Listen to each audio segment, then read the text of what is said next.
waxaan noo qorshaysan bisha Maarso ilaa Juun inaan sameyno diiwaan gelinta codbixiyaha maadaama ummadda Soomaaliyeed aysan doorasho gelin intaasoo sano 50 sano ay noqoneen 69kii ugu dambeysay oo wixii 50 sano qofkii 50 sano ka yarba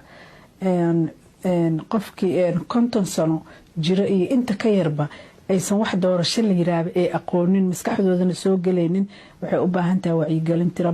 badan oo aan bilawnay oo aan sameyno guud ahaan Soomaaliya waxaa lagu qiyaasaa 12 milyan ku dhawaad 2 milyan waxa way dibadda ka jirtaa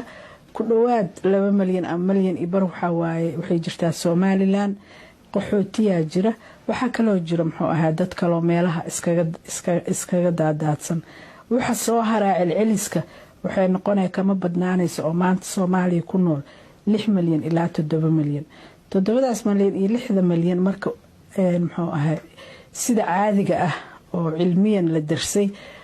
bulshada tiradeeda markaas nuskeeda codeyn kara haday 7 milyan yihiin 3 milyan iyo bara codeyn kara anaka marka waxaan ku rajaweynaa hadda oo ku dadaaleynaa in aan diiwaan gelino ugu yaraan 3 milyan ilaa 2 milyan oo qof oo codeeyo inaan helno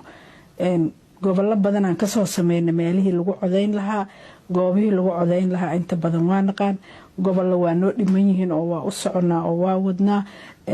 haday noo suura gashana waxaan rabnaa qorshaha sidoo noo masaabaxay in aan bisha Maarso aan bilaawno qalabkii lagu diiwaan gelinayo UN waa isla meel dhignay waa isla waxayna hadda tartamo iyo la geliyay adduunyada dadka qalabkaas biometric oo lagu codeeyo midka aan doorano waxa way wajiga qofka in la masawiro wajigaasna serverka loo diro oo la fiiriyo inuu qofkan 2 goor isdiiwaan geliyo inuu 3 jeer isdiiwaan geliyo oo la reebo qofkii oo hal qof laga soo reebo markaasna ID la siiyo marka technical ahaan hawshii anakana loo idmaday waa si fiican noogu mareysaa sidii aan ugu talagalnay ummadda waxa la rabaa marka inay ogaadaan qofka wuxuu ku leeyahay doorasho say ku dhici kartaa ma dhici karto waqti ay u baahan tahay waqti uma baahna waqtigii waa la soo qaaday 4 sano aan soo shaqeynayna 4 sano banoonina ma aanan dheelaynin soorna ma sarbinaynin waa shaqeynayna waa soo gaarsiinay meeshii laga rabay 4 sano waa soo gaarsiinay waxa haray waxa waay